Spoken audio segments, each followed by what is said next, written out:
शुक्लांबरधरं विष्णुं शशिवर्णं चतुर्भुजं प्रसन्नवदनं ध्यायेत् सर्वविघ्नोपशान्तये।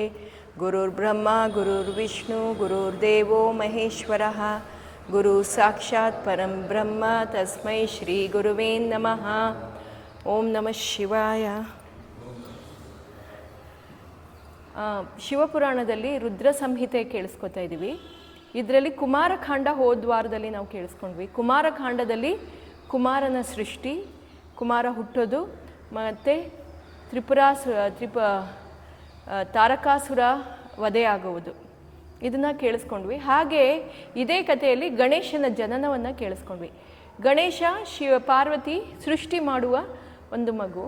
ಆ ಮಗುನ ಜೀವ ತುಂಬಿ ಬಾಗಿಲನ್ನು ಕಾಯೋದಕ್ಕೆ ನಿಲ್ಲಿಸಿರ್ತಾರೆ. ಆಗ ಶಿವಗಣಗಳು ಬಂದು ಫಸ್ಟು ಒಳಗೆ ಹೋಗಬೇಕು, ಶಿವಗಣಗಳು ಬಂದು ಶಿವನು ಒಳಗೆ ಹೋಗಬೇಕು ಅಂದಾಗ ಗಣಗಳಿಗೆ ಮತ್ತು ಗಣೇಶನಿಗೆ ಯುದ್ಧ ಆಗತ್ತೆ. ಅದಾದಮೇಲೆ ಶಿವ ಬರ್ತಾನೆ, ಶಿವ ಒಟ್ಟಿಗೆ ಯುದ್ಧ ಆಗತ್ತೆ. ಶಿವನ ಒಟ್ಟಿಗೆ ಯುದ್ಧವಾಗುವಾಗ ದೇವತೆಗಳೆಲ್ಲ ಬಂದು ದೇವತೆಗಳು ಕೂಡ ಯುದ್ಧ ಮಾಡ್ತಾರಂತೆ ಗಣೇಶನೊಟ್ಟಿಗೆ. ಶಿವಪುರಾಣದಲ್ಲಿ ಕೊಟ್ಟಿರೋದು ದೇವತೆಗಳು ಕೂಡ ಯುದ್ಧ ಮಾಡಿ ಇಲ್ಲಿ ಗೆದ್ದು ಇದು ದೇವತೆಗಳು ಗೆಲ್ಲಕ್ಕಾಗೋದಿಲ್ಲ ಗಣೇಶನಿಂದ. ಗಣೇಶ ತುಂಬ ಬಲಿಷ್ಠನಾಗಿರ್ತಾನಂತೆ. ಆಗ ವಿಷ್ಣು ಕೂಡ ಇವನನ್ನು ಹೊಗಳ್ತಾನಂತೆ. ವಿಷ್ಣು ಕೂಡ ಯುದ್ಧ ಮಾಡ್ತಾನೆ ಅಂತ ಬರೆದಿದ್ದಾರೆ.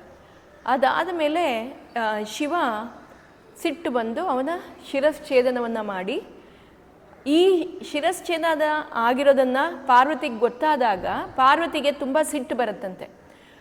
ಇಲ್ಲಿ ಶಿವಪುರಾಣದಲ್ಲಿ ಕೊಟ್ಟಿರೋದು ಏನು ಅಂದರೆ, ಪಾರ್ವತಿಗೆ ಸಿಟ್ಟು ಬಂದಾಗ ಅವಳು ತುಂಬ ಜನ ಶಕ್ತಿ ದೇವತೆಗಳನ್ನು ಸೃಷ್ಟಿ ಮಾಡಿದ್ಲಂತೆ. ಆಗ ಸಾವಿರಾರು ಶಕ್ತಿ ದೇವತೆಗಳು ಬಂದ್ರಂತೆ. ಆ ಡಾಕಿನಿ ಪಿಶಾಚಿನಿ ಅದೆಲ್ಲ ಹೇಳ್ತಾರಲ್ಲ, ಅವೆಲ್ಲ ಇಲ್ಲಿ ಸೃಷ್ಟಿಯಾಗತ್ತಂತೆ. ಇವರೆಲ್ಲರೂ ಒಬ್ರೊಬ್ರು ಹೋಗಿ ಎಲ್ಲ ದೇವತೆಗಳನ್ನು ಸಂಹಾರ ಮಾಡೋಕ್ಕೆ ಶುರು ಮಾಡ್ತಾರೆ. ಈಗ ಎಲ್ಲರಿಗೂ ಎಲ್ಲರಿಗೂ ಭಯ ಆಗತ್ತಂತೆ. ದೇವಿ ರೌದ್ರಾವತಾರವನ್ನು ನೋಡಿ ಎಲ್ಲರಿಗೂ ಭಯ ಆಗಿ ಏನು ಮಾಡೋದು, ದೇವಿಯನ್ನು ಹೇಗೆ ಶಾಂತ ಮಾಡೋದು ಅಂತ ಎಲ್ಲರೂ ಸ್ತುತಿಸ್ತಾರಂತೆ. ದೇವಿಯನ್ನು ಸ್ತುತಿ ಮಾಡಿದಾಗ ದೇವಿಗೆ ಆಗ ಶಾಂತವಾಗಿ ದೇವಿ ಏನು ಮಾಡ್ತಾಳಂತೆ, ಶಾಂತದ ರೂಪದಲ್ಲಿ ಆಗ ಅವಳು ಆ ಶಕ್ತಿ ದೇವತೆಗಳಿಗೆ ನೀವು ಮಾಡ್ತಾ ಇರೋದನ್ನು ನಿಲ್ಲಿಸಿ, ಧ್ವಂಸ ಮಾಡೋದನ್ನು ನಿಲ್ಲಿಸಿ ಅಂತ ಆಜ್ಞೆ ಮಾಡ್ತಾಳೆ. ಇವಾಗ ನಾನು ಶಾಂತವಾಗಬೇಕು ಅಂದರೆ ನನ್ನ ಮಗ ಜನಿಸ್ಬೇಕು ಅಂತ ಹೇಳ್ತಾಳಂತೆ. ಮತ್ತೆ ಬರಬೇಕು, ಅವನು ವಾಪಸ್ ಬರಬೇಕು ಅಂತ. ಆಗ ಶಿವನು ಹೇಳ್ತಾನಂತೆ, ಶಿವಗಣಗಳಿಗೆ ಹೇಳ್ತಾರಂತೆ, ನೀನು ನಿನ್ನ ಮಗನ ಮತ್ತೆ ಪಡಿಬೇಕು ಅಂದರೆ ನಾನು ನನ್ನ ಗಣಗಳಿಗೆ ಕಳಿಸಿ ಉತ್ತರ ದಿಕ್ಕಿನಲ್ಲಿ ಯಾರು ಮಲಗಿದ್ದಾರೆ ಅವರ ಶಿರವನ್ನು ಛೇದಿಸಿ ಆ ಶಿರವನ್ನು ಈ ಮಗುಗೆ ಹಾಕ್ತೀನಿ ಅಂತ. ಆಗ ಗಣಗಳು ಏನು ಮಾಡ್ತಾರೆ, ಹೋಗೋ ಮುಂಚೆ ಆ ಗಣೇಶನ ಮೈ ಏನಿತ್ತು, ಮೈ ಭಾಗ ಅದನ್ನು ಕ್ಲೀನಾಗಿ ತೊಳೆದು ಎಲ್ಲ ರೆಡಿ ಮಾಡಿ ಇಟ್ಟುಬಿಟ್ಟು ಹೋಗ್ತಾರಂತೆ. ಆಗ ಇವ್ರು ಹೋಗ್ತಾ ಇರುವಾಗ ಶಿವ ಏನು ಹೇಳಿರ್ತಾರೆ, ಮೊದಲಿಗೆ ಯಾರು ಸಿಗ್ತಾರೆ ಅವರ ಶಿರವನ್ನು ಛೇದಿಸಬೇಕು ಅಂತ. ಮುಂದೆ ಹೋದಾಗ ಅವ್ರಿಗೆ ಸಿಗೋದು ಒಂದು ಗಜ. ಆ ಗಜ ಸಿಕ್ಕಿದಾಗ ಆ ಗಜನ ತಲೆಯನ್ನು, ಗಜ ಅಂದರೆ ಆನೆ, ಆ ಆನೆಯ ತಲೆಯನ್ನು ಶಿರಶ್ಛೇದನ ಮಾಡಿ ಉತ್ತರ ದಿಕ್ಕದಲ್ಲಿ ಮಲಗಿರ್ತಾನವನು. ಅವನ ಶಿರವನ್ನು ಛೇದನೆ ಮಾಡಿ ಆ ಶಿರವನ್ನು ತಂದು ಈ ಗಣಪತಿ ಅಂದರೆ ಆ ಮೈ ಏನಿರುತ್ತೆ ಆ ಮೈಗೆ ಜೋಡಿಸ್ತಾರಂತೆ. ಅದು ಜೋಡಿಸಿದಾಗ ಈ ಗಣಗಳು ಜೋಡಿಸಿರ್ತಾರೆ, ಆದರೆ ಅದಕ್ಕೆ ಜೀವ ಬಂದಿರಲ್ಲ. ಈಗ ಶಿವ ಹೇಳೋದೇನೆಂದರೆ, ಅಲ್ಲಿದ್ದ ಅಷ್ಟು ದೇವತೆಗಳು ವೇದ ಘೋಷವನ್ನು ಮಾಡ್ತಾರಂತೆ. ಆಗ ವೇದ ಘೋಷ ಮಂತ್ರದ ಮಹಿಮೆಯಿಂದ ಆ ಬಾಡಿ ಅಂತಾರಲ್ಲ ಆ ಬಾಡಿಗೆ ಜೀವ ಬರುತ್ತೆ. ಆ ಮಂತ್ರದ ಪವರ್ ಇರುತ್ತೆ ಅಂತ ಅಲ್ಲಿ ಹೇಳೋದು. ಅವರು ಮಂತ್ರವನ್ನು ಹೇಳಿ ಅವರ ಕೈಯಲ್ಲಿ ದೀಕ್ಷೆ ಅಂದರೆ ನೀರು ತಗೊಂಡ್ಬಿಟ್ಟು ಅದನ್ನು ಆ ಬಾಡಿ ಮೇಲೆ ಚಿಮ್ಕಿಸ್ತಾರೆ. ಆ ಮೈ ಮೇಲೆ ಯಾವಾಗ ಚಿಮ್ಕಿಸ್ತಾರೆ ಆವಾಗ ಅದು ಜೀವ ಬರುತ್ತೆ. ಹೀಗೆ ಗಣೇಶ ಹುಟ್ಟೋದು. ಇಲ್ಲಿ ಗಣೇಶ ಹುಟ್ಟಿದಾಗ ಅಂದರೆ ಈಗ ಗಣೇಶ ಬರೋದು, ಪಾರ್ವತಿ ಕಂಡೀಷನ್ ಹಾಕಿರ್ತಾಳಂತೆ, ನನ್ನ ಮಗನಿಗೆ ಅಗ್ರ ಪೂಜೆ ಸಲ್ಲಿಸಬೇಕು ನೀವು, ಈ ಬ್ರಹ್ಮ ವಿಷ್ಣು ಮಹೇಶ್ವರ ನಿಮಗಿಂತ ಮೊದಲು ಇವನಿಗೆ ಪೂಜೆ ಸಲ್ಲಿಸಬೇಕು. ಇವನಿಗೆ ಪೂಜೆ ಸಲ್ಲಿಸಿದ್ರೆ ಬೇರೆ ಪೂಜೆಗಳು ಅದಕ್ಕೆ ಫಲ ಸಿಗತ್ತೆ ಅಂತ ಬೇಡ್ಕೊಂಡಿರ್ತಾಳಂತೆ. ಹಾಗೆ ಆಗಲಿ ಅಂತ ವರ ಸಿಗತ್ತೆ ಅಲ್ಲಿ.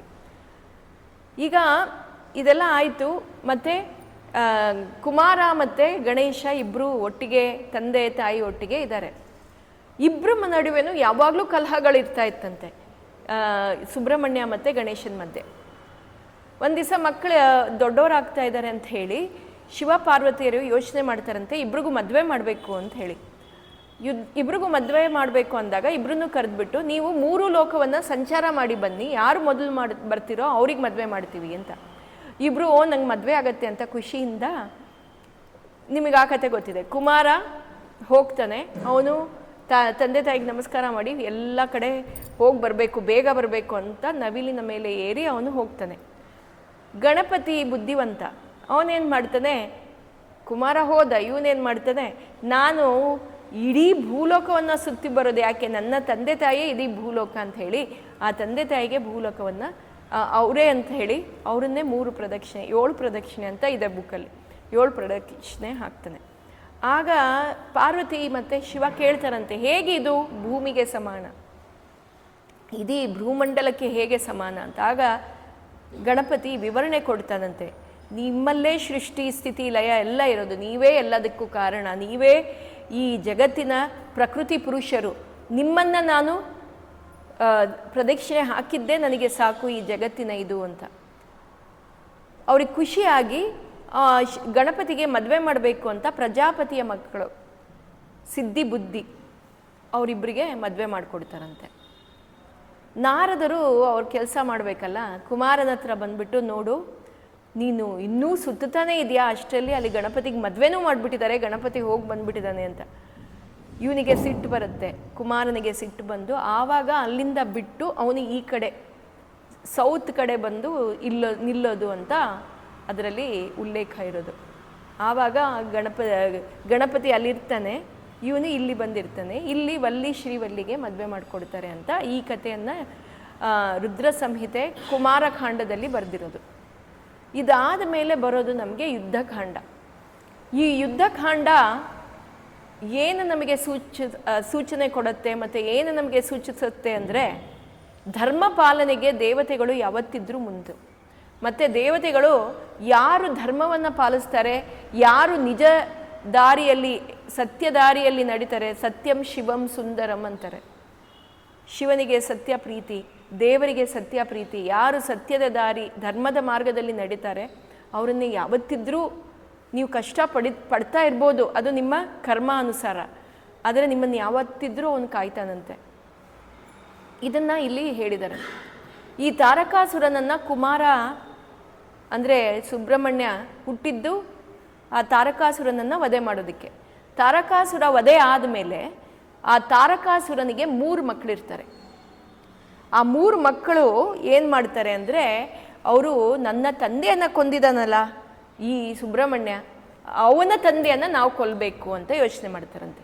ಅವ್ರ ತಂದೆ ಮತ್ತು ಆ ದೇವತೆಗಳಿಗೆಲ್ಲ ನಾವು ತೊಂದರೆ ಕೊಡಬೇಕು ಅಂತ ಹೇಳಿ ಆ 3 ಜನ ಯಾರು ಅಂದರೆ, ಅಲ್ಲಿ ಬರೋದು ನಮಗೆ ತಾರಕಾಕ್ಷ, ವಿದ್ಯುನ್ಮಲಿ, ಕಮಲಾಕ್ಷ ಅಂತ 3 ಜನ. ತಾರಕಾಕ್ಷ, ವಿದ್ಯುನ್ಮಲಿ, ಕಮಲಾಕ್ಷ ಈ 3 ಜನನು ಬ್ರಹ್ಮನಿಗೆ ತಪಸ್ಸು ಮಾಡ್ತಾರೆ. ಘೋರ ತಪಸ್ಸು ಮಾಡಿ ಅವರು ಎಷ್ಟು ಬುದ್ಧಿವಂತಿಕೆಯಿಂದ ಬೇಡ್ಕೋತಾರೆ ಅಂದರೆ, ನಮಗೆಲ್ಲರಿಗೂ ಒಂದೊಂದು ನಗರ ಬೇಕು, ನಾವು ಈ ಜಗತ್ತನ್ನೆಲ್ಲ ನಾವು ಪಡ್ಕೋಬೇಕು ಅಂತ ಬೇಡ್ಕೋತಾರಂತೆ. ಬ್ರಹ್ಮ ಹೇಳ್ತಾರಂತೆ, ಸರಿ ನಿಮ್ಗೇನು ಬೇಕೋ ಅದು ಕೊಡ್ತೀನಿ ಅಂತ.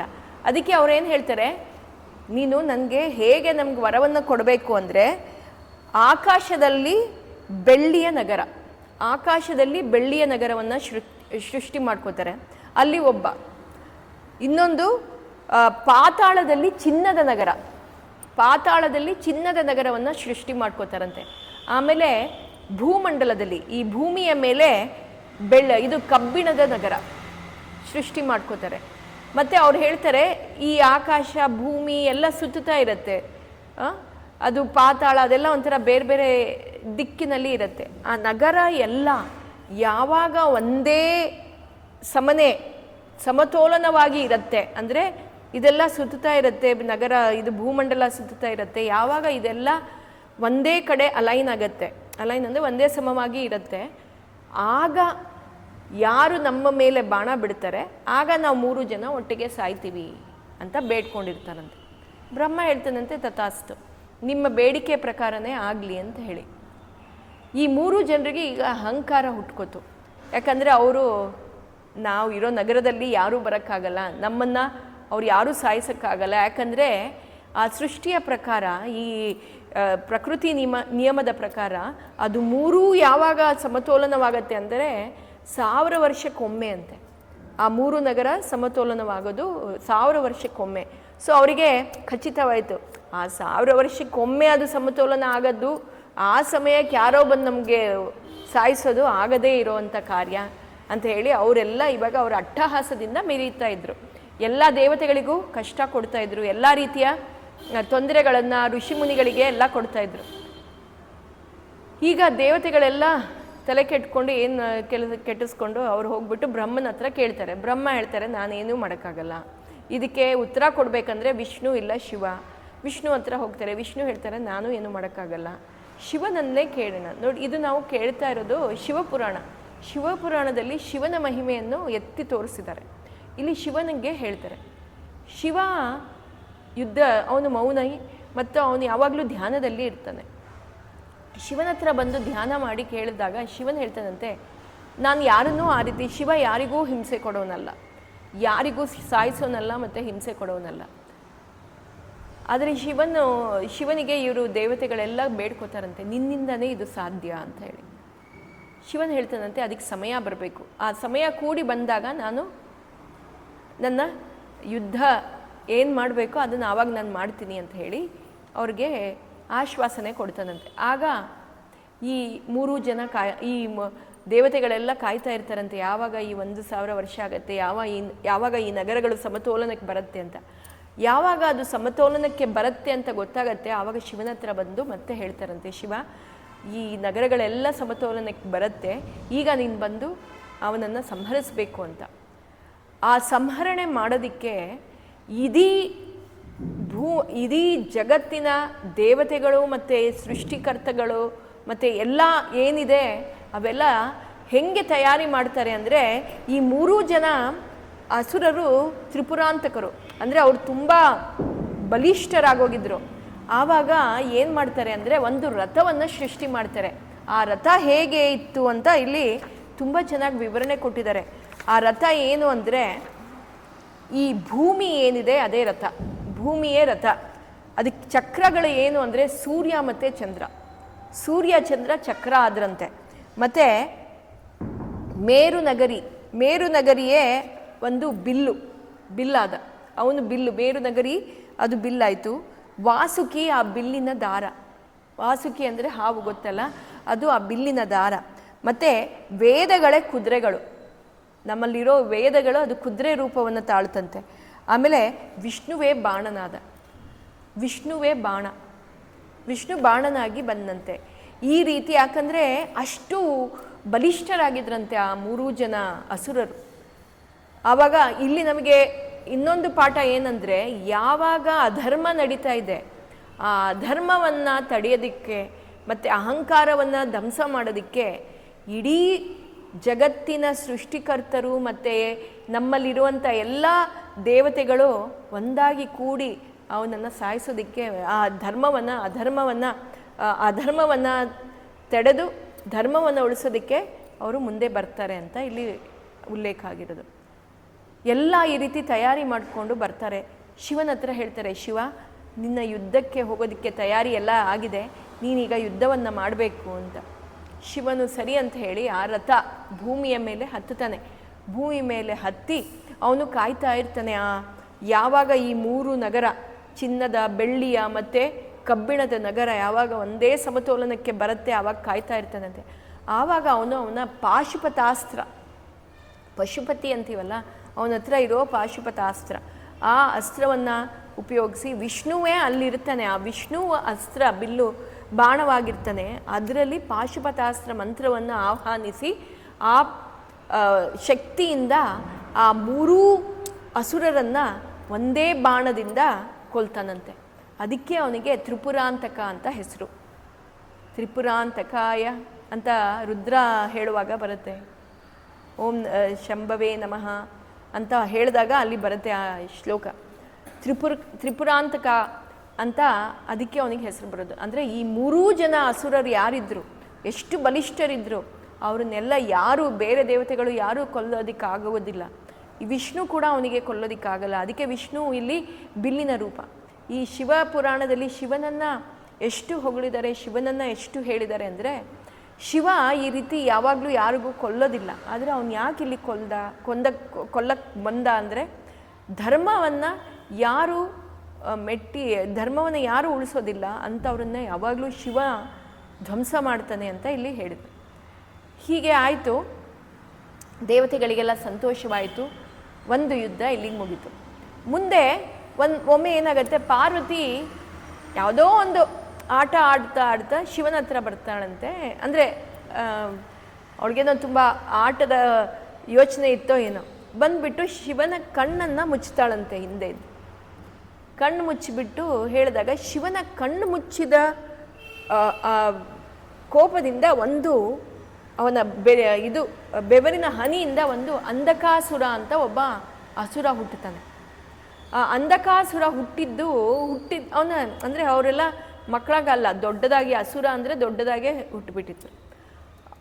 ಇದು ಆ ಅಂಧಕಾಸುರ ಸೃಷ್ಟಿ ಆದಾಗ ಅವನೇನು ಮಾಡ್ತಾನೆ, ಅಲ್ಲಿ ನೋಡ್ತಾನೆ, ಪಾರ್ವತಿಯನ್ನು ನೋಡ್ತಾನೆ.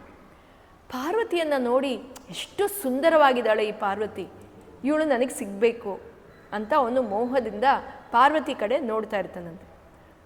ಪಾರ್ವತಿಗೆ ಇದು ಗೊತ್ತಾಗಿ ಶಿವನ ಹತ್ರ ಹೇಳ್ತಾಳೆ. ಶಿವ ಅಂಧಕಾಸುರನಿಗೆ, ನೀನು ನನ್ನ ಬೆವರಿಂದ ಹುಟ್ಟಿರೋನು, ಈ ಕಾರ್ಯ ನೀನೇನು ಮಾಡ್ತಾ ಇದೆಯಾ, ಇದು ಸರಿಯಲ್ಲ, ಈಕೆ ನಿನ್ನ ತಾಯಿ ಸಮಾನ, ನೀನು ಇದು ಸರಿಯಿಲ್ಲ ಅಂತ. ಅಂಧಕಾಸುರ ಹೇಳ್ತಾನಂತೆ, ನನಗದೆಲ್ಲ ಗೊತ್ತಿಲ್ಲ, ನನಗೆ ಈ ರೀತಿಯ ಧರ್ಮ ಏನು ನೀನು ಹೇಳ್ತಾ ಇದೆಯಾ ಅದೆಲ್ಲ ನನಗೆ ತಿಳುವಳಿಕೆ ಇಲ್ಲ, ನನಗೆ ಬೇಕಿರೋದು ಈ ಹೆಂಗಸು ಅಷ್ಟೇ ಅಂತ. ಆಗ ಅಲ್ಲಿ ಮತ್ತೆ ಶಿವನಿಗೆ ಮತ್ತು ಅಂಧಕಾಸುರನಿಗೆ ಯುದ್ಧ ಆಗತ್ತಂತೆ. ಆ ಯುದ್ಧದಲ್ಲಿ ಶಿವ ಮತ್ತೆ ಗೆಲ್ತಾನೆ, ಅಂಧಕಾಸುರನನ್ನು ಕೊಲ್ತಾನೆ. ಅಂದರೆ ಇಲ್ಲಿ ಇನ್ನೊಂದು ಏನಂದರೆ, ಎಲ್ಲರೂ ಈಗಿನ ಜನ ನಾವು ಮೋಹದಲ್ಲಿ ಬಿದ್ದಿರ್ತೀವಿ. ಎಂಥದೇ ಮೋಹ ಇರ್ಬೋದು. ಅಂದರೆ ಒಂದು ಗಂಡು ಹೆಣ್ಣಿನ ಮೋಹ ಅಲ್ಲ ನಾನು ಹೇಳ್ತಾ ಇರೋದು. ನಮಗೆ ಏನಾದರೂ ಒಂದು ಸಿಗಬೇಕು ಅಂದರೆ ಅದರಲ್ಲೇ ನಮಗೆ ಮೋಹ ಜಾಸ್ತಿ ಆಗಿ ಅದನ್ನೇ ಪಡ್ಕೋಬೇಕು, ಅದನ್ನೇ ಇದು ಮಾಡ್ಕೋಬೇಕು ಅಂತ ನಾವು ಅದಕ್ಕೋಸ್ಕರ ಏನು ಬೇಕಿದ್ರೂ ಮಾಡೋದಕ್ಕೆ ತಯಾರಾಗಿರ್ತೀವಿ. ಆ ರೀತಿ ನಾವು ಅಂಧರಾಗಬಾರ್ದಂತೆ, ನಮ್ಮಲ್ಲಿ ಆ ಅಂಧತೆ ಬರಬಾರ್ದು ಅಂತ ಹೇಳಿ ಶಿವನು ಇಲ್ಲಿ ನಮಗದು ತೋರಿಸ್ಕೊಟ್ಟಿರೋದು.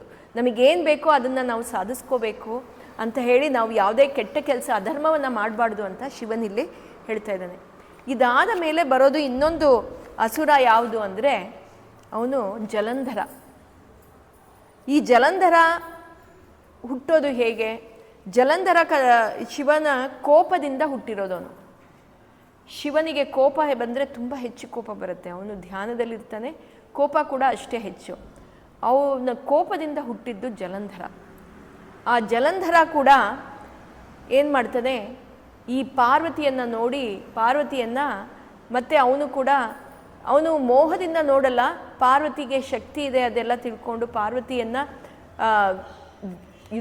ಯುದ್ಧ ಆಹ್ವಾನಿಸಿ ಅವಳನ್ನ ನಾನು ಪಡ್ಕೋಬೇಕು ಅಂತ ಒಂಥರ ಅವನು ಮತ್ತೆ ಯುದ್ಧ ಮಾಡ್ತಾನಂತೆ. ಇಲ್ಲಿ ಕೂಡ ಶಿವನು ಬಂದು ಜಲಂಧರನ ಧ್ವಂಸವನ್ನು ಮಾಡ್ತಾನೆ. ಈ ರೀತಿ ಈ ಅಸುರರನ್ನೆಲ್ಲ ಸಂಹಾರ ಮಾಡ್ತಾನೆ. ಇಲ್ಲಿ ಇನ್ನೊಂದು ಕತೆ ಇದೇ ಶಿವಪುರಾಣದಲ್ಲಿ ಬಂದಿರೋದು ಯಾವುದು ಅಂದರೆ, ಶಂಖಚೂಡನ ಕತೆ ಬರುತ್ತೆ. ಶಂಖಚೂಡ ಮದುವೆ ಆಗೋದು ತುಳಸಿಗೆ. ಶಂಖಚೂಡ ಅವನು ಅಸುರನೇ. ಅವನು ತುಳಸಿಯನ್ನು ಮದುವೆ ಮಾಡಿರ್ತಾನೆ. ಆದರೆ ತುಳಸಿಗೆ ವಿಷ್ಣುವಲ್ಲಿ ಭಕ್ತಿ ಜಾಸ್ತಿ. ವಿಷ್ಣುವೇ ಅವಳ ಪತಿಯಾಗಿರಬೇಕು ಅಂತ ಅವಳಿಗೆ ತುಂಬ ಆಸೆ ಇರುತ್ತೆ. ಆಗ ವಿಷ್ಣು ಅವತಾರದಲ್ಲಿ ಬಂದು, ಶಂಖಚೂಡನ ಅವತಾರದಲ್ಲಿ ಬಂದು ಅವಳೊಟ್ಟಿಗೆ ಸಂಸಾರವನ್ನು ನಡೆಸ್ತಾನೆ. ಯಾಕೆ ಅಂದರೆ ಅವಳು ಪತಿವ್ರತೆ ಶಕ್ತಿ ಎಷ್ಟಿತ್ತು ಅಂದರೆ, ಆ ಶಂಖಚೂಡನನ್ನು ಸಾಯಿಸೋದಕ್ಕೆ ಆಗ್ತಾ ಇರಲ್ವಂತೆ. ಅವನು ಅಸುರನಾಗಿ ಎಲ್ಲರಿಗೂ ತೊಂದರೆ ಕೊಡ್ತಾ ಇರ್ತಾನೆ, ಅವನನ್ನು ಸಾಯಿಸೋಕ್ಕಾಗಲ್ಲ ಅಂತ ಹೇಳಿ ವಿಷ್ಣು ಎರಡೂ ಕಾರ್ಯ ಆಗಬೇಕು. ಏನಂದರೆ ಅವಳ ಭಕ್ತಿಯಲ್ಲಿ ವಿಷ್ಣುವನ್ನು ಪಡ್ಕೋಬೇಕು ಅಂತ ಮಾಡ್ಕೊಂಡಿದ್ಲು. ಮತ್ತು ಅವಳ ಪತಿವ್ರತ ನಿಷ್ಠೆ ಭಂಗವಾಗಬೇಕು ಅಂತ ಹೇಳಿ ವಿಷ್ಣು ಅವತಾರದಲ್ಲಿ ಬಂದು, ಶಂಖಚೂಡನ ಅವತಾರದಲ್ಲಿ ಬಂದು ಅವಳೊಟ್ಟಿಗೆ ಇರ್ತಾನಂತೆ. ಈಗ ಇದು ಗೊತ್ತಾಗಿ ಅಲ್ಲಿ ತುಳಸಿ ವಿಷ್ಣುವಿಗೆ ಶಾಪವನ್ನು ಕೊಡ್ತಾಳೆ ಅಂತ ಇಲ್ಲಿ ಶಿವಪುರಾಣದಲ್ಲಿ ಹೇಳಿದ್ದಾರೆ. ಅದು ಬಂದು ಆಮೇಲೆ ಶಂಖಚೂಡನ ಧ್ವಂಸವಾಗತ್ತೆ, ಅದು ಒಂದು ಕತೆ. ಮತ್ತು ಇದೇ ಶಿವಪುರಾಣದಲ್ಲಿ ನಾವು ಓದಿರುವುದು ಹಿರಣ್ಯಾಕ್ಷನ ಕತೆ. ನಾವು ಭಾಗವತದಲ್ಲಿ ಕೇಳಿದ್ವಿ, ಹಿರಣ್ಯಾಕ್ಷ, ಹಿರಣ್ಯಕಶಿಪು ಅವರ ಕಥೆಯನ್ನು ಕೂಡ ಇಲ್ಲಿ ಉಲ್ಲೇಖ ಮಾಡಿದ್ದಾರೆ. ಅವರ ಕಥೆ ಏನಕ್ಕೆ ಬಂದಿದೆ ಅಂದರೆ, ಅವರೆಲ್ಲರೂ ಬ್ರಹ್ಮನಲ್ಲಿ ತಪಸ್ಸು ಮಾಡಿದ್ರು, ಅವ್ರನ್ನೆಲ್ಲ ಸಂಹಾರ ಮಾಡೋದಕ್ಕೆ ವಿಷ್ಣುವಿಗೆ ಶಕ್ತಿ ಕೊಟ್ಟಿದ್ದು ಶಿವನು ಅಂತ ಹೇಳಿ. ಆ ವಿಷ್ಣುವಿಗೆ ಏನು ಬಲ ಬೇಕು ಆ ಬಲವನ್ನು ಶಿವನು ಕರುಣಿಸಿದಾನೆ ಅಂತ ಹೇಳಿ ಆಗ ವಿಷ್ಣುವಿಗೆ ಅದು ಸಾಧ್ಯವಾಯಿತು. ಅಂದರೆ ಇಲ್ಲಿ ಪ್ರತಿಯೊಬ್ಬರ, ಇವಾಗ ನಾವು ಯಾವುದೇ ಕಾರ್ಯ ಮಾಡಬೇಕಂದ್ರೆ ಒಗ್ಗಟ್ಟಿನಿಂದ ಮಾಡಬೇಕು. ಅಂದರೆ ನನ್ನಲ್ಲೇನು ಬಲ ಇದೆ ಅದು ಬೇರೆಯವರಿಗೆ ಉಪಯೋಗವಾಗ್ಬೋದು, ಇನ್ನೊಬ್ಬರ ಬಲ ಏನಿದೆ ಅದು ಬೇರೆಯವರಿಗೆ ಉಪಯೋಗವಾಗ್ಬೋದು. ಅಂದರೆ ಎಲ್ಲರೂ ಒಟ್ಟುಗೂಡಿ ಅವರವರ ಬಲವನ್ನು ಪ್ರಯೋಗಿಸಿ ಒಬ್ರಿಗೊಬ್ರು ಸಹಾಯ ಮಾಡಿಕೊಂಡು ಧರ್ಮವನ್ನು ಉಳಿಸೋದಕ್ಕೆ ಮಾಡಿರೋದು ಅಂತ ಹೇಳಿ ಇದು ತೋರಿಸ್ಕೊಡೋದು. ಈ ಯುದ್ಧಕಾಂಡದಲ್ಲಿ ನಮಗೆ ಪಾಠಗಳು ಏನಂದರೆ ವಿನಯತೆ ಇಂಪಾರ್ಟೆಂಟು. ವಿನಯತೆ ಅಂದರೆ ನಾವು ಎಲ್ಲ ಕೆಲಸದಲ್ಲಿ ಹೇಗೋ ಒಂದು ಮಾಡಿಬಿಡೋಣ, ಬೇಗ ಮಾಡಬೇಕು, ಬೇಗ ಮುಗಿಸ್ಬೇಕು, ಏನೋ ಒಂದು ಸರಿ ಅದು ಸರಿ ಇಲ್ವಾ, ಇಟ್ಸ್ ನಾಟ್ ಎಥಿಕಲ್. ಅಂದರೆ ನಾವು ಇವಾಗ ಹೇಳೋದಂದರೆ ಗವರ್ನೆನ್ಸ್ ಅಂತೀವಿ. ಗವರ್ನೆನ್ಸ್ ಅಂದರೆ ಕಾಂಪ್ಲಯನ್ಸಸ್, ಅಂದರೆ ಏನೇನು ರೂಲ್ಸ್ ಇದೆ ಅದನ್ನೆಲ್ಲ ನಾವು ಫಾಲೋ ಮಾಡಬೇಕು. ತುಂಬ ಜನ ನಾವು ರೂಲ್ಸ್ ಫಾಲೋ ಮಾಡಲ್ಲ. ಎಷ್ಟೋ ಸಲ ಒನ್ ವೇ ಇರುತ್ತೆ, ಒನ್ ವೇ ಇದ್ದರೂ ನಾವು ಹೊಟ್ಟೋಗ್ತೀವಿ. ಯಾಕೆ, ಅಯ್ಯೋ ಪರವಾಗಿಲ್ಲ ಇವತ್ತು ಪೊಲೀಸ್ ಇಲ್ಲ, ಇಲ್ಲಿ ಯಾರೂ ಇಲ್ಲ, ಹೋಗಿಬಿಡೋಣ ಅಂತ. ಆದರೆ ನಮ್ಮಲ್ಲಿ ಆ ಒಳಗಡೆ ನಮ್ಮಲ್ಲಿ ವಿನಯತೆ ಇರಬೇಕು. ಯಾಕೆ ಅರ್ಜೆಂಟ್ ಇದೆ, ಅರ್ಜೆಂಟಲ್ಲಿ ಹೋಗಬೇಕು ಅಂತ ಆ ವಿನಯತೆ ನಾವು ಕಾಪಾಡ್ಕೋಬೇಕು ಅಂತ ಇಲ್ಲಿ ತೋರಿಸಿರೋದು. ಮತ್ತು ಧರ್ಮವನ್ನು ನಾವು ಯಾವಾಗಲೂ ಎತ್ತಿ ಹಿಡಬೇಕು ಅಂತ ಹೇಳಿರೋದು. ಈ ಪಾರ್ವತಿ ಕಲ್ಯಾಣ ಕತೆ ಮತ್ತು ಕುಮಾರ ತಾರಕಾಸುರನನ್ನು ವಧೆ ಮಾಡುವ ಕತೆ ಮತ್ತು ಯುದ್ಧಕಾಂಡದಲ್ಲಿ ಬರುವಂಥ ಈ ಅಧರ್ಮವನ್ನು ಮೆಟ್ಟುವಂಥ ಕಥೆಗಳನ್ನು ಕೇಳಿದ್ರೆ ಮನೆಯಲ್ಲಿ ಯಾವಾಗಲೂ ಶಾಂತಿ ಇರುತ್ತಂತೆ. ಮತ್ತು ನಮ್ಮ ಮನಸ್ಸಲ್ಲಿ ನಮ್ಮಲ್ಲಿ ಇರುವಂಥ 6 ಅರಿಷದ್ ವರ್ಗಗಳು ಕೂಡ ನಾವು ಹತೋಟಿಗೆ ತರಬಹುದು ಅಂತ ಹೇಳ್ತಾರೆ. ಈ ಕಥೆಯನ್ನು ನಾವು ಯಾಕೆ ಕೇಳಿಸ್ಕೋಬೇಕು ಅಂದರೆ, ನಮ್ಮಲ್ಲಿ ಇರುವಂಥ ಅಹಂಕಾರವನ್ನು ನಾವು ಧ್ವಂಸ ಮಾಡ್ಕೋಬೇಕು, ಮತ್ತು ನಮ್ಮಲ್ಲಿರುವಂಥ ಅವಸರದ ಕಾರ್ಯಗಳು ಏನಿದೆ ಅದನ್ನೆಲ್ಲ ನಾವು ಕಮ್ಮಿ ಮಾಡ್ಕೋಬೇಕು ಅಂತ ಇಲ್ಲಿ ಹೇಳಿದ್ದಾರೆ. ಹೀಗೆ ಈ ಯುದ್ಧಕಾಂಡ ಮುಗಿದಾಗ ನಮಗೆ ಮುಗಿಯೋದು ರುದ್ರ ಸಂಹಿತೆ. ರುದ್ರ ಸಂಹಿತೆ ಅಂದರೆ ಇದು 2ನೇ ಸಂಹಿತೆ ಶಿವಪುರಾಣದಲ್ಲಿ. ಫಸ್ಟು ನಾವು ಕೇಳಿದ್ದು ವಿದ್ಯೇಶ್ವರ ಸಂಹಿತೆ, ಅದಾದಮೇಲೆ ರುದ್ರ ಸಂಹಿತೆ. ಈ ರುದ್ರ ಸಂಹಿತೆಯಲ್ಲಿ ನಮಗೆ ಸೃಷ್ಟಿಕಾಂಡ ಬಂತು, ಸತೀಕಾಂಡ ಬಂತು, ಪಾರ್ವತೀಕಾಂಡ ಬಂತು, ಕುಮಾರಕಾಂಡ ಬಂತು, ಅದಾದಮೇಲೆ ಯುದ್ಧಕಾಂಡ ಬಂತು. 5 ಕಾಂಡಗಳು ಇದರಲ್ಲಿತ್ತು. ಅದಾದಮೇಲೆ ಮುಂದೆ ಬರೋದು ಬೇರೆಯ ಸಂಹಿತೆ. ಈ ಸಂಹಿತೆಯಲ್ಲಿ ವಿದ್ಯೇಶ್ವರ ಸಂಹಿತೆ ಅಂತ, ವಿದ್ಯೇಶ್ವರ ಸಂಹಿತೆ ಮುಗಿದಿದೆ, ಶತರುದ್ರ ಸಂಹಿತೆ ಅಂತ ಬರುತ್ತೆ, ಬೇರೆ ಬೇರೆ ಸಂಹಿತೆಗಳು ಬರುತ್ತೆ. ಈ ಮುಂದಿನ ಸಂಹಿತೆಯನ್ನು ನಾವು ಮುಂದಿನ ವಾರದಲ್ಲಿ ಕೇಳಿಸ್ಕೊಳ್ಳೋಣ. ಮತ್ತು ಇವತ್ತು ದತ್ತ ಜಯಂತಿ ಅಂತ ಹೇಳ್ತಾರೆ. ದತ್ತಾತ್ರೇಯನ ಕಥೆಯನ್ನು ನಾವು ಭಾಗವತದಲ್ಲೂ ಕೇಳಿಸ್ಕೊಂಡಿದ್ದೀವಿ.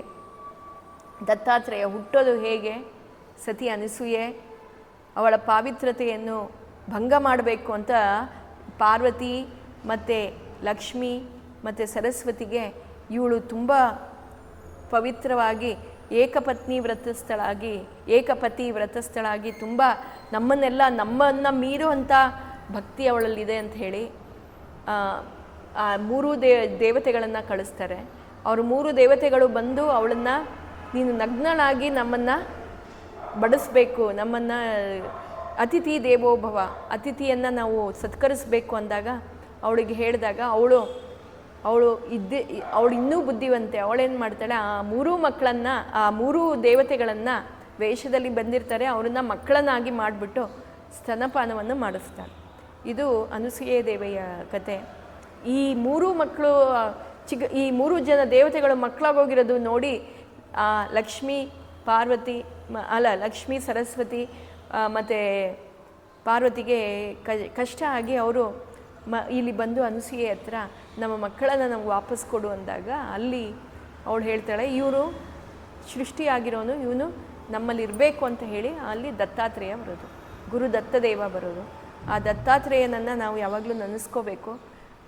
ದತ್ತಾತ್ರೇಯನಿಂದ ನಮಗೆ ಆಗೋ ಯಾವುದೇ ಕಾರ್ಯ ಮಾಡಬೇಕಂದ್ರೆ ಮೊದಲು ಗುರುವಿನ ಮಹಿಮೆ ಇರಬೇಕು, ಗುರುವಿನ ಕರುಣೆ ಇರಬೇಕು. ಅದಕ್ಕೆ ನಾವು ಹೇಳೋದೇನು, ಮಾತೃದೇವೋಭವ, ಪಿತೃದೇವೋಭವ, ಆಚಾರ್ಯ ದೇವೋಭವ, ಅತಿಥಿ ದೇವೋಭವ. ಯಾಕಂದರೆ ನಾವು ಯಾವುದೇ ಕಾರ್ಯ ಮಾಡಬೇಕಂದ್ರೆ ಮೊದಲು ನಮ್ಮ ತಾಯಿಯ ಆಶೀರ್ವಾದ, ಮತ್ತು ನಮ್ಮ ತಂದೆಯ ಆಶೀರ್ವಾದ, ಆಮೇಲೆ ನಮ್ಮ ಗುರುವಿನ ಅನುಗ್ರಹ ಇರಬೇಕು, ಆಚಾರ್ಯರ ಅನುಗ್ರಹ ಇರಬೇಕು.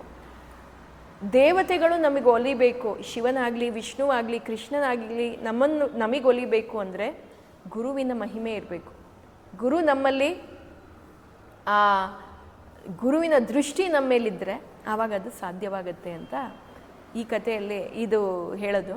ಅದಕ್ಕೆ ದತ್ತಾತ್ರೇಯನನ್ನು ನಾವು ಇವತ್ತು ನೆನೆಸ್ಕೋಬೇಕು. ದತ್ತಾತ್ರೇಯ ಇನ್ಯಾರೂ ಅಲ್ಲ, ಗುರುವಿನ ಅವತಾರ. ಗುರುವಾರವಾದ್ರಿಂದ ಇವತ್ತೇ ಬಂದಿದೆ, ಅದು ಒಳ್ಳೆಯದೇ. ಆದೋ ಬ್ರಹ್ಮೋ ಹರಿರ್ ಮಧ್ಯೆ ಅಂತೆ ದೇವ ಸದಾಶಿವ ಮೂರ್ತಿತ್ರಯ ಸ್ವರೂಪಾಯ ದತ್ತಾತ್ರೇಯ ನಮೋಸ್ತುತೆ. ಅಲ್ಲಿ 3 ಜನ ಸೇರಿದ್ದಾರೆ. ಆದೋ, ಅಂತ್ಯ ಮತ್ತು ಮಧ್ಯಮ, ಎಲ್ಲದರಲ್ಲೂ 3 ಜನ ಇದ್ದಾರೆ ಅಂತ ಹೇಳ್ತಾರೆ. ಅದಕ್ಕೆ ಅವಧೂತ ಚಿಂತನ ಶ್ರೀ ಗುರುದೇವ ದತ್ತ ಅಂತ ಹೇಳ್ತಾನೆ. ಅವಧೂತನವರು, ಅವನನ್ನು ಯಾವಾಗಲೂ ಚಿಂತನೆ ಮಾಡಬೇಕಂತೆ. ನಾನು ಶ್ರೀ ಗುರುದೇವ ದತ್ತ ಅಂತ ಹೇಳ್ತಾರೆ. ದತ್ತಪೀಠಕ್ಕೆ ಹೋದರೆ ಒಳ್ಳೆಯದು ಅಂತ ಹೇಳ್ತಾರೆ. ತುಂಬ ಸ್ಥಳಗಳಿದೆ, 7 ಸ್ಥಳಗಳಿದೆ ಅವ್ರದ್ದು. ಗುರು ದತ್ತಾತ್ರೇಯ ಕಥೆಗಳಿದೆ. ಅದು ಸಪ್ತಾಹ ಮಾಡ್ತಾರೆ, ಅದು ಮಾಡಿದ್ರೆ ಒಳ್ಳೆಯದು ಅಂತ ಹೇಳ್ತಾರೆ. ಗುರು ರಾಮಮಂದಿರದಲ್ಲಿ ಅದು ಇದೆ. ಮೇನ್ ದತ್ತಾತ್ರೇಯ ಇನ್ನೊಂದು ದೇವಸ್ಥಾನ ಅಲ್ಲಿ 8ನೇ ಕ್ರಾಸಲ್ಲೂ ಒಂದಿದೆ. ಗೀತಾಂಜಲಿ ಥಿಯೇಟ್ರ್ ಹತ್ರ ಒಂದಿದೆ. ಗೀತಾಂಜಲಿ ಥಿಯೇಟ್ರ್ ಹತ್ರ ಒಂದಿದೆ. ಅಲ್ಲಿ ದತ್ತಾತ್ರೇಯನ ದೇವಸ್ಥಾನ ಇದೆ, ಗುರುದೇವರು ಅಂತ ಹೇಳಿ. ಸೊ ಆದರೆ ಎಲ್ಲರೂ ಹೋಗಿ ಬನ್ನಿ ಅಂತ ಹೇಳಿ. ಮುದ್ದಿನ ಸಂಹಿತೆಯನ್ನು ನಾವು ಮುಂದಿನ ವಾರ ಕೇಳಿಸ್ಕೊಳ್ಳೋಣ. ನಾನು ಇಲ್ಲಿ ಇನ್ನೊಂದು ಕತೆ ಏನು ಅಂದರೆ, ಇಲ್ಲಿ ಈ ಯುದ್ಧಕಾಂಡದಲ್ಲಿ ಶುಕ್ರಾಚಾರ್ಯರನ್ನು ಶಿವ ನುಂಗುತ್ತಾನಂತೆ. ಆ ಕತೆ ಕೂಡ ಬಂದಿದೆ. ಅದು ಯುದ್ಧಕಾಂಡದಲ್ಲಿ ಏನೂ ಇಲ್ಲ. ಶುಕ್ರಾಚಾರ್ಯರು ತುಂಬ ಏನೋ ಒಂದು, ಶುಕ್ರಾಚಾರ್ಯರು ಯಾರು ದೈತ್ಯರ ಆಚಾರ್ಯರು ಅವರು. ಆ ಕತೆ ಕೂಡ ಇಲ್ಲಿ ಉಲ್ಲೇಖ ಆಗಿದೆ. ಅದನ್ನು ನಾನು ಅಷ್ಟು ಡೀಟೇಲಾಗಿ ಹೇಳಕ್ಕೆ ಹೋಗಲಿಲ್ಲ, ಯಾಕಂದರೆ ಅದು ನಮಗೇನಷ್ಟು ಅನ್ವಯಿಸಲ್ಲ. ಅದು ಬೇರೆ ಅರ್ಥದಲ್ಲಿ ಬಂದಿದೆ. ಯುದ್ಧಕಾಂಡದಲ್ಲಿ ಮೇನು ನಾವು ತಿಳ್ಕೊಬೇಕಿರೋದು, ನಮ್ಮಲ್ಲಿ ನಾವು ಯಾವಾಗಲೂ ಯುದ್ಧ ಮಾಡ್ತಾನೆ ಇರ್ತೀವಿ. ಆ ಯುದ್ಧವನ್ನು ನಾವು ಯಾವಾಗಲೂ ಧರ್ಮವನ್ನು ಎತ್ತಿಡಿಬೇಕು ಅಂತ, ನಾವು ನಮ್ಮಲ್ಲೇ ಯುದ್ಧ ಮಾಡ್ತಾ ಅದನ್ನ ಗೆಲ್ಲಬೇಕು ಅಂತ ಇಲ್ಲಿ ಬರುತ್ತೆ ಇವತ್ತಿನ ಕಥೆ. ಹರೇ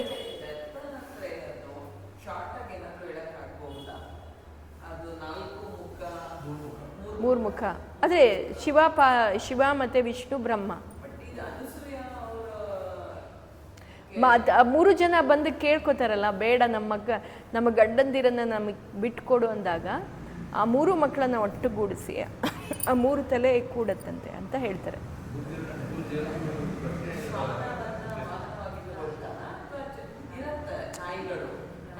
ನಾಯಿಗಳಿರುತ್ತೆ ಯಾವಾಗಲೂ. ಅವ್ರು ಎಲ್ಲರನ್ನ ಸಮವಾಗಿ ನೋಡ್ತಾರೆ ಅಂತ ಹೇಳ್ತಾರೆ. ಅದರಿಂದ ಎಲ್ಲ ಕಡೆ ಇದ್ದೇ ಇರುತ್ತೆ. ಕಥೆಯ ದತ್ತಾತ್ರೇಯ ಕಥೆಯಲ್ಲಿ ಕೊಟ್ಟಿರೋದೇನೆಂದರೆ, ದತ್ತಾತ್ರೇಯ ಭಿಕ್ಷೆ ಬೇಡಕ್ಕೆ ಹೋದಾಗ ಯಾರು ಕೊಡದೇ ಇದ್ದರೆ, ಕೆಲವರು ನಾಯಿ ಕೊಟ್ಟರೆ ದತ್ತಾತ್ರೇಯ ಹೇಳೋದೇನೆಂದರೆ, ನನ್ನ ಊಟ ಆಯಿತು, ನೀನು ಈಗ ತಾನೇ ಊಟ ಕೊಟ್ಟಿಯಲ್ಲ ಅಂತ ಹೇಳಿರ್ತಾರಂತೆ. ಆಗ ಅವ್ರಿಗೆ ಗೊತ್ತಾಗತ್ತೆ. ಅಂದರೆ ಅವರು ಹೇಳೋದೇನೆಂದರೆ, ಎಲ್ಲದರಲ್ಲೂ ಗುರು ಅಂಶ ಇದೆ. ನಮ್ಮ ಹತ್ರ ನಮ್ಮ ಅಕ್ಕಪಕ್ಕ ಏನಿದೆ ಎಲ್ಲದರಲ್ಲೂ ಗುರು ಅಂಶವನ್ನು ನೋಡಬೇಕು ನಾವು. ಅದಂತೂ ನಿಜವಾದ ಮಾತು. ಯಾಕಂದರೆ ನಾವು ಎಲ್ಲರಿಂದನೂ ಒಂದು ಪಾಠವನ್ನು ಕಲಿತೀವಿ. ಎಲ್ಲರೂ ನಮಗೆ ಗುರು ರೂಪ. ಅದನ್ನು ನಾವು ಸ್ವೀಕರಿಸಬೇಕು ಅಂತ ಹೇಳ್ತಾರೆ. ದತ್ತಾತ್ರೇಯದ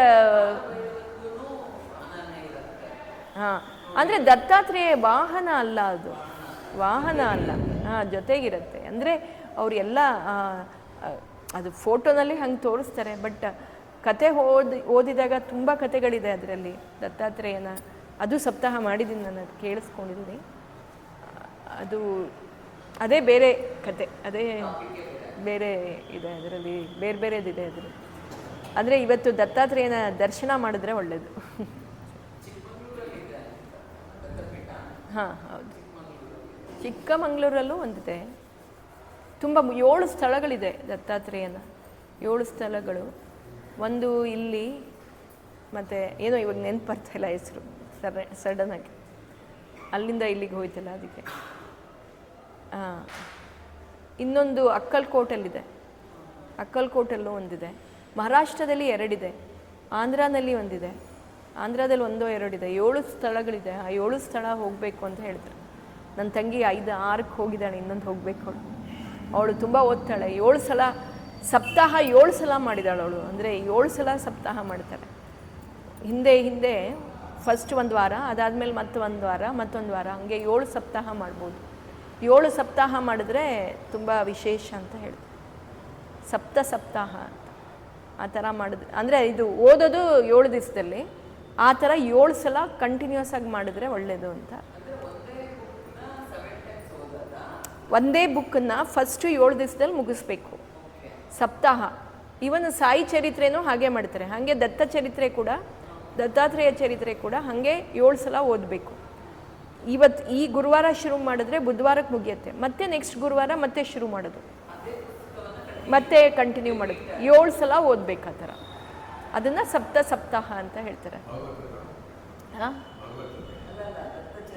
ದತ್ತ ಚರಿತ್ರೆ, ಭಾಗವತ ಸಪ್ತಾಹ ಮಾಡ್ತಾರೆ. ಅದು ಸಪ್ತಾಹ ಕಥೆ ಹೇಳೋದು.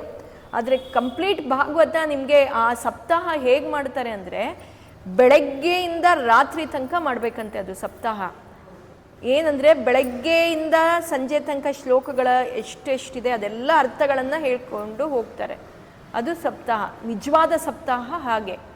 ಆದರೆ ನಾವೆಲ್ಲ ಏನು ಮಾಡ್ತೀವಿ, ಸಪ್ತಾಹ ಅಂದರೆ ಅದೆಲ್ಲ ಸಂಕ್ಷಿಪ್ತವಾಗಿ ಕಥೆಗಳು, ಅಂದರೆ ಇಷ್ಟು ಪರ್ವಗಳಾಗಬೇಕು ಅಂತ ಇಷ್ಟು ಇದು ಆಗಬೇಕು ಅಂತ ಹೇಳ್ತಾರೆ, ಸ್ಕಾಂದಗಳಾಗಬೇಕು ಅಂತ, ಅದ್ರ ಪ್ರಕಾರ ಹೇಳ್ಕೊಂಡು ಹೊರಟೋಗ್ತಾರೆ. ಅದು ಭಾಗವತ ಸಪ್ತಾಹ. ಅದು ಭಾಗವತ ಸಪ್ತಾಹ ಎಂಥ ಮನೇಲಿ ಏನೇ ಕಾರ್ಯಗಳು ನಡೀತಾ ಇಲ್ಲ, ಮನೇಲಿ ಗೃಹಗತಿಗಳ ಪ್ರಾಬ್ಲಮ್ ಇದೆ, ಮತ್ತು ಏನೋ ಒಂದು ಕೆಲಸಗಳು ಏನೂ ಆಗ್ತಾ ಇಲ್ಲ ಅಂದಾಗ, ಈ ಎಲ್ಲೆಲ್ಲೋ ಹೋಗಿ ಏನೇನೋ ಪ್ರಯತ್ನ ಪಟ್ಟಿದ್ದೀರಾ ಆದರೂ ನಿಮಗೇನು ಉತ್ತರ ಸಿಗ್ತಾ ಇಲ್ಲ ಅಂದಾಗ ಭಾಗವತ ಸಪ್ತಾಹ ಮಾಡಿಸ್ತಾರೆ ಮನೆಯಲ್ಲಿ. ಭಾಗವತ ಸಪ್ತಾಹ ಮಾಡಿದ್ರೆ, ಅದು ಭಾಗವತ ಸಪ್ತಾಹ ಮಾಡಬೇಕಂದ್ರೆ ಅದು ಒಂದು ಮದುವೆ ಮಾಡಿದಷ್ಟು ಖರ್ಚಾಗತ್ತಂತೆ.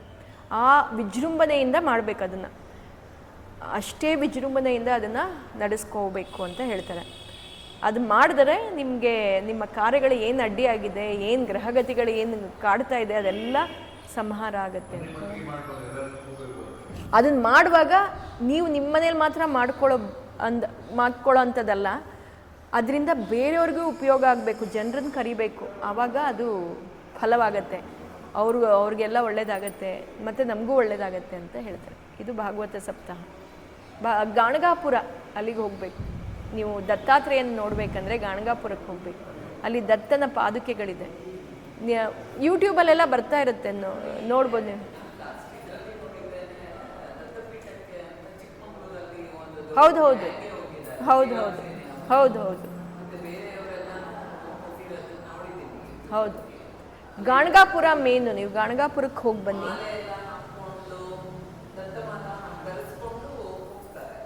ಅದು ಮಾಲೆ ಬಗ್ಗೆ ಗೊತ್ತಿಲ್ಲ ನನಗೆ. ಗಾಣಗಾಪುರದಲ್ಲಿ ದೇವರ ದರ್ಶನವನ್ನು ಮಾಡಬೇಕು. ಅಲ್ಲಿ ಮಲಗಿ ಅದ್ರ ಮೇಲೆ ದತ್ತನ ಪಲ್ಲಕ್ಕಿಯನ್ನು ತಗೊಂಡು ಹೋಗ್ತಾರಂತೆ. ನಮ್ಮ ಮೇಲೆ ಆ ಪಲ್ಲಕ್ಕಿ ಹೋಗುತ್ತಂತೆ. ಅದೆಲ್ಲ ವಿಶೇಷತೆ ಅಂತ ಹೇಳ್ತಾರೆ. ನಾನು ಹೋಗಿಲ್ಲ, ಹೋಗಬೇಕು. ಹರೇ ಹರೇ ಮೇ ಹರ ಪಾತಕಾನಿ, ಹರೇ ಹರೇ ಮೇ ಕುರು ಮಂಗಳಾಣಿ, ಹರೇ ಹರೇ ಮೇ ತವ ದೇಹಿ ದಾಸ್ಯಂ, ಹರೇ ಹರೇ ಮೇ ತವ ಭಕ್ತಿರಸ್ತು. ಹರೆಯೇ ನಮಃ, ಹರೆಯೇ ನಮಃ.